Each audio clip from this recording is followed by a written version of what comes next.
Tango Atlantica, the story you thought you knew.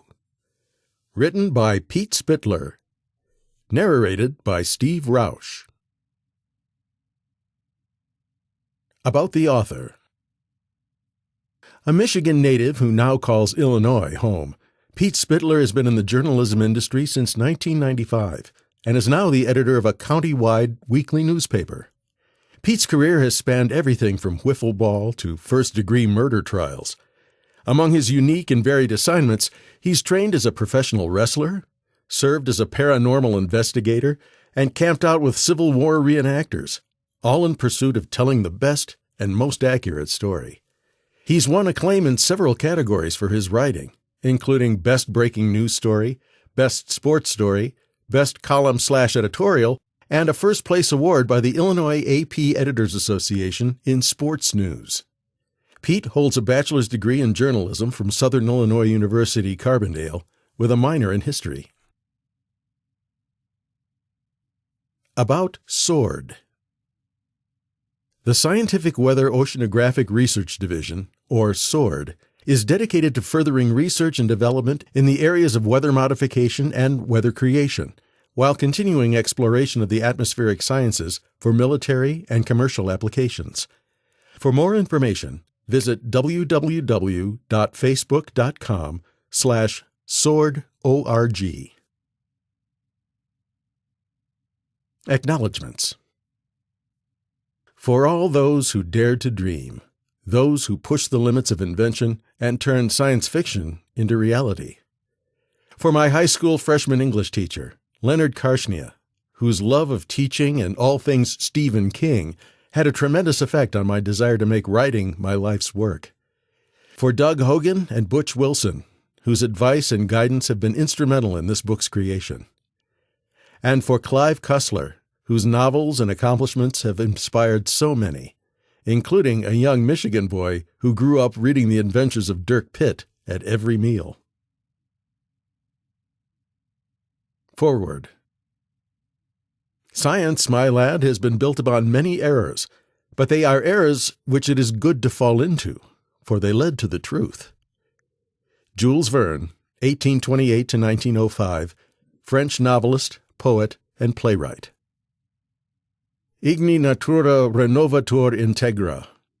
Through fire, nature is reborn whole. Prologue. August 19, 2005.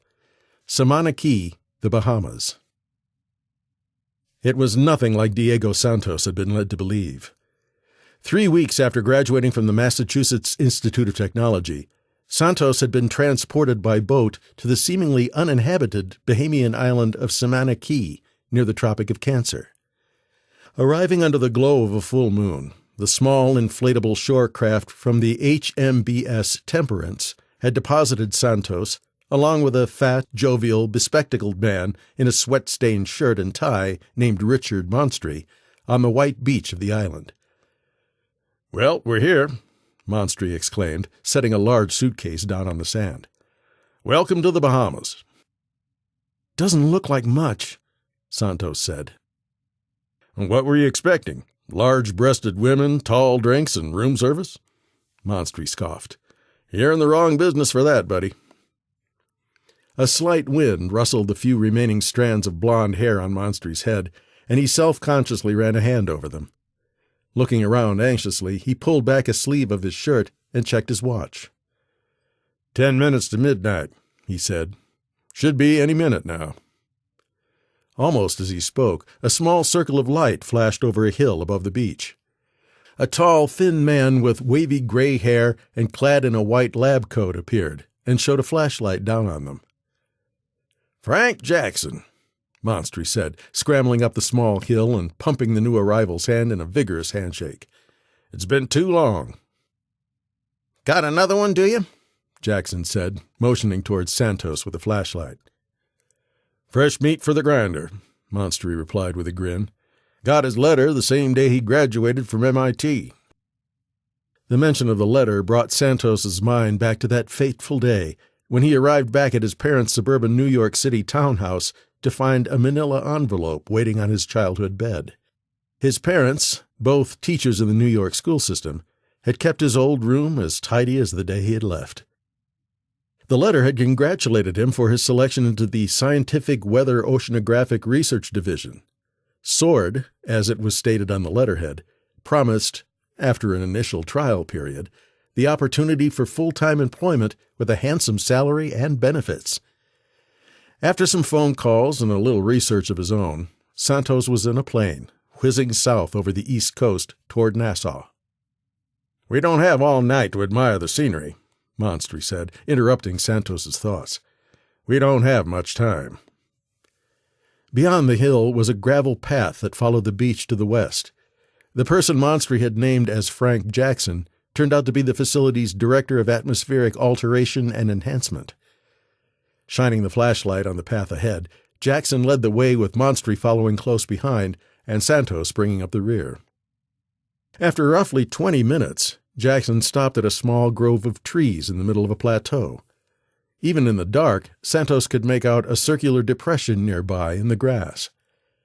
Pulling aside a piece of bark on one of the trees to reveal a small keypad, Jackson entered 4 numbers into the device, pressed enter, and replaced the bark on the tree.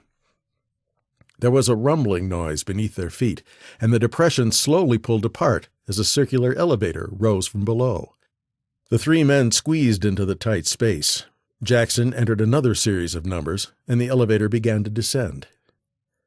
"This test is going to be a big one," Jackson said to Monstry, speaking louder to be heard over the noise of the creaking elevator.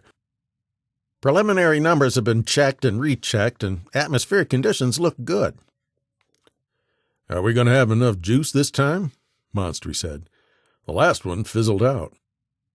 "Tropical Depression 10 was an initial failure, but we're hoping to combine what's left of it with a tropical wave coming off of Africa. Apply the jumper cables to it, so to speak," Jackson said. "This isn't going to be a situation like Tango America, is it?" Monstry asked. "They were cleaning that thing up for months." "South Florida may get a brush with this, but the hope is that it stays well south of the U.S. mainland until it makes landfall somewhere between Brownsville, Texas, and Tampico, Mexico," Jackson said. "Casualty estimates?" Monstry asked, leaning against the wall of the cramped elevator. "The end justifies the means," Jackson replied. The elevator shuddered to a stop and the doors parted. "This is where I leave you," Jackson said. Turning towards Santos, he said, "I've heard great things about you, Diego. I hope that with your knowledge and ideas, you can help perfect one of the greatest technological advancements of the modern age." With that, Jackson stepped from the elevator and was gone as the doors closed behind him. Monstry entered a different set of numbers, and the elevator descended again. "Well, that is Frank Jackson," Monstry said. "A by-the-books guy who's intellectually brilliant, but was tragically born without a personality." A cell phone ring interrupted the conversation. Gesturing his apologies to Santos, Monstry picked up on the second ring. "Hello?" "Yes, we're in the elevator," he said, glancing at Santos. No problems. We were slightly delayed to let some fishing trawlers pass so our approach wouldn't be detected." "Understood. Be there soon." As the call ended, the elevator stopped and the doors opened into a brightly lit lobby, completely bare except for some padded chairs pushed up against the far wall. Monstry led Santos down a long corridor, where black and white photographs adorned the walls, and the tiled floor had chipped edges. Monstry suddenly stopped and pointed to one photo, tapping it for added emphasis. "Who is that?" Santos asked.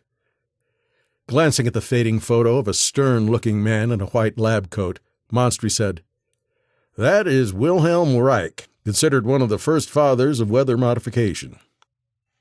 "Never heard of him," Santos said. "You're new, so I'll tell you," Monstry said. "Wilhelm Reich, who also invented the phrase, the sexual revolution, don't ask, was an Austrian psychoanalyst who wrote a series of self-published yet influential novels in the mid-1930s. In December 1940, he wrote to Albert Einstein that he had a scientific discovery he wanted to discuss, and visited the famed inventor at his home in Princeton that January, where they talked for 5 hours. Fast forward a decade, and Reich comes up with cosmic orgone engineering, which we now call core. The concept was used to create a cloud-busting device that was successfully demonstrated in front of two Maine farmers to produce rain during the drought of 1953. Unfortunately, deterioration of Reich's mental health saw him grow increasingly erratic toward the late 1950s, including writing in 1956 of the possibility that his own father had been from outer space. "Huh, nice guy," Santos said. "Well, that's the thing about madness," Monstry said with a smile. "Somewhere deep inside is the beginning of a great idea." "So what about all this?" Santos asked, motioning around the hallway. "This," Monstry said, clapping him on the shoulder and leaning in close, "is where you come in. Welcome to Tango Atlantica, the Bahamas' best-kept secret." Chapter 1. August 20th, 2005. Crazy Joe's Fish House, Miura, Kanagawa Prefecture, Japan. Ishimoto Matsu was not a man to be kept waiting. The Japanese businessman and founder of Invision Corporation, which specializes in innovation, vision, and genius, had spent the last 15 minutes half-heartedly gazing at a stain-splattered, laminated menu at Crazy Joe's Fish House. Normally, such establishments were far below Matsu's standards and taste, but he had come here for a purpose, and that purpose was 15 minutes late. The kitchen door burst open, and a man in a blue shirt and stained white apron came stumbling from behind the counter, accompanied by two bodyguards in suits, who half-dragged, half-carried the man into Matsu's presence. The bodyguards roughly shoved the man into the seat across from Matsu, positioning themselves at the front of the booth with their hands on the handle of the guns they kept holstered inside their suits. They were alone in the restaurant, as Matsu had arranged. The man, with blood streaming from a busted lip and a black eye beginning to form, started babbling. "Mr. Matsu, I am so sorry. I can make this up to you," the man began. "Just give me more time and I can—" Matsu cut him off with a withering stare. With a carefully measured effort, he lifted a briefcase from the floor of the booth and set it on the table between them. Retrieving a series of digital images, he placed them on the table for the man to see. Most of the images showed a large silver-hulled vessel with the name HMBS Temperates stitched on the side. But the last photo, which depicted a large inflatable craft being prepared to be put into the water, is what had Matsu the most upset. "What I am curious to know," Matsu said, glaring at the man, "is how some drunken fisherman can know more than my paid informant." I, the man stammered, before being interrupted by a vicious backhand slap from one of the bodyguards that spun the man's head around. "Nonaka Masataki," Matsu said slowly. "That name used to mean something. It used to be remembered all over Japan. Now it is shit." "We chose different paths," Masataki said, massaging the welt from the bodyguard's slap. "I chose to live an honest life. You chose greed and corruption." "Honest life?" Matsu said, motioning around the room. "You operate a slop house pandering to American tourists. I keep you around out of pity and your connections." "What do you want from me?" Masataki said, spitting out blood. Matsu put the images back in the briefcase, closed it, and stood up. Brushing off his suit, he motioned to one of the bodyguards, who calmly handed his gun to the Invision founder. Matsu pointed the weapon at Masataki's forehead and calmly said, "I want you to die." Then he pulled the trigger. Masataki's head snapped back as blood and brain matter splattered all over the back of the booth behind him. Matsu returned the gun to the bodyguard and grabbed the briefcase from the table. Glancing one last time at Masataki, Matsu turned to leave. "Sir, what about him?" one of the bodyguards hesitantly asked. Without turning around, Matsu said, "Take him out back and bury him deep. Burn the restaurant. The Americans will be scheduling another test soon." "And Santos?" the other bodyguard asked. "He will have to wait," Matsu said. For now, we must prepare.